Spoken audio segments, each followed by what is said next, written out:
검찰 개혁의 출발점이자 검찰 개혁을 하자는 논의의 당위성이 뭡니까? 검찰의 권한이 너무 비대해졌다. 헌법과 법률이 부여한 권한보다 더 비대해졌다. 네, 이겁니다. 그렇습니다. 그리고 정치 세력화됐다. 네. 그때 조직의 유불리에 따라서 정치적 행보를 하는데 공무원임에도 불구하고 정치적 중립성을 지키지 않는다. 이 두 가지입니다. 근데 원인을 살피면 첫 번째, 권한이 왜 비대해졌냐? 권한의 핵심이 뭐냐? 영장 독점권입니다. 강제 수사를 독점하는 겁니다. 이 부분이 가장 핵심인 겁니다. 그런데 헌법에 반한다는 거예요. 헌법의 12조 3항과 16조에는 영장주의가 어떻게 되어 있냐면 검사의 신청, 법관의 발부라고 되어 있는데 불명의 신청입니다. 그리고 형사소송법에는 검찰 출신 국회의원들이 청구로 바꿔놨어요. 신청은 뭐냐? 자격이 있으면 누구든지 신청하는 거예요. 다시 말해서 수사할 권한이 있으면, 지금으로 치면 경찰도 1차 수사권이 있고 종결권이 있고, 예전으로 치면 예전 6대 범죄나 지금 확대시킨 검사도 수사 권한이 있고 공수처도 수사 권한이 있고, 당연히 수사 권한이 있으면 강제 수사할 자격이 있는 거예요. 네. 그게 바로 신청이에요. 그런데 그거를 형사소송법이 청구라는 건 뭐냐면 내 권리. 그걸 독점시켜놨다는 거예요. 그거를 먼저 짚어야 되는 거예요. 이거는 또 다른 논의네. 그래서 그러니까 헌법에는 신청해요. 수사하는 사람들은 영장을 청구할 수 있는 권리가 있는 것처럼 되어 있는데 신청. 신청. 그러니까 수사하는 사람은 영장을 신청할 수 있는 거지. 그렇죠. 그런데 형사소송법에서 독점시켜놨어요. 검사만 할 수 있는 것으로 독점시켜놨다. 그때 그게 당시에는 가장 본질적 문제다. 그때 당시에는 경찰도 수사하고 검사도 수사하는데 수사의 종결권이 검사한테 있었어요. 수사의 대표자 있어. 그때 당시에는 검경이 수사가 분리되기 전에는. 그러니까 수사의 대표자인 검사만 적어도 됐었던 거예요. 검사만. 그런데 지금은 경찰과 검사가 대등관계예요. 공수처도 생겼어요. 각각이 수사 권한을, 고유의 권한을 가지고 있어요. 네. 예전하고 시스템이 바뀌었다는 거예요. 네. 헌법을 바꿔야 돼요. 헌법을 12조 3항과 16조를 예전에 검사에서 지금은 수사기관의 신청. 수사기관의 신청.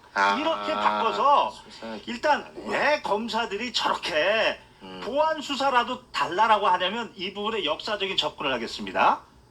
노무현 대통령이 검찰개혁 실패한 이유는 제도 개혁을 안 하고 믿었죠. 검사들 정치적 중립을 주면 스스로 자정할 것이라고 공부 잘하는 사람들입니다. 그런데 정치적 독립을 줬더니 개혁에 동참하는 게 아니고 개혁에 저항했어요. 대통령한테 저항했어요. 그래서 꿈이 무너졌어요. 문재인 대통령이 다시 노무현의 무너진 꿈을 이루려고 해서 철저히 제도 개혁을 하려고 했어요. 이번에는. 네. 그 중에 하나가 바로 검경 수사를 분리시켰어요.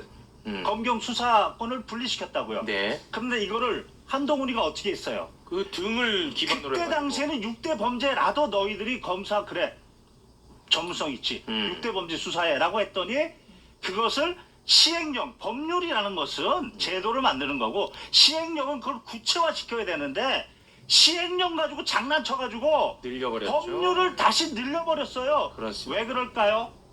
강제 수사 독점권을 가지고 있으면 전역이 아니죠. 검사 그만둔 선배들이 수십억, 수백억의 돈이 되는 거예요. 그 권력이 바로. 그렇습니다.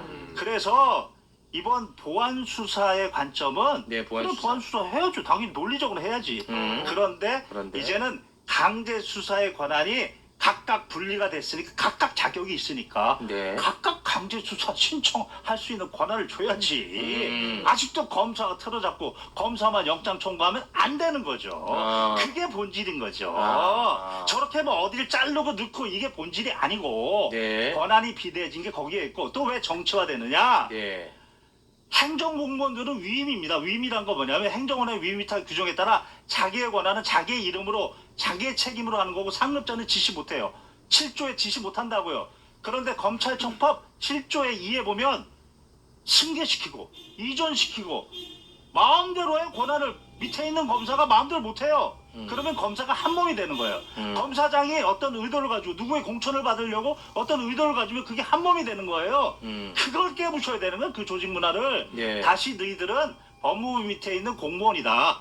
정부조직법 6조와 행정권한의 위임 위탁이 규정에 따라서 동일이 아니고 위임이다. 이렇게 문화를 바꾸는 거고. 한 말씀 더 드리면 뭐가 아니고 뭐라고요? 동일이 아니고 동일의 원칙이 아니고. 동일이 아니고. 어떻게 지시를 합니까? 지시 못해요. 일반 공무원은 지시 못한다고요. 사후적으로 감독만 하는 거예요. 6조에 따르면. 네. 그리고 또 하나는 뭐냐면 책임을 어떻게 검찰청법 37조에 검사는 탄핵 뭐 금고 이상 아니면 파면이 안 된다? 다른 공무원 안 그래요. 그렇지. 다른 공무원은 고위 공무원만 탄핵으로 파면하는 거고 나머지 공무원은 징계로 파면하는 거예요. 네. 너희들은 뭔데 왜 신분을 그렇게 과도하게 보장합니까? 그렇지. 고위직에 있는 예를 들어서 뭐 지금으로 치면 검찰청장, 검사장까지는 뭐 탄핵으로 파면하고 말단 검사, 부장 검사, 차장 검사는 징계로 파면할 수 있어야 되는 거예요. 책임을 징계를 현실화시켜야 되는 거고 또 중요한 거. 여타의 공무원과 같이. 또 중요한 거. 경찰 수사 잘못하면 어떡합니까? 왜곡죄를 만들자는 거예요. 사실을 조작하고 법리를 왜곡하면 그거는 경찰이든 검사든 그렇지. 공수처든 법 왜곡죄 책임을 지우자. 그리고 이 책임을 위해서는 가장 중요한 게 뭐냐? 이제는 모든 결정을 헌법 37조 2항에 따라 국가안전보장, 공공복리, 질서 유지에 반하지 않는 한 다 공개해라. 공개해라. 이렇게 하는 것이 검찰개혁의 헌법과 법률에 맞는 원칙적 모습이다. 와, 이런 얘기는 요새 잘 안 나오는데.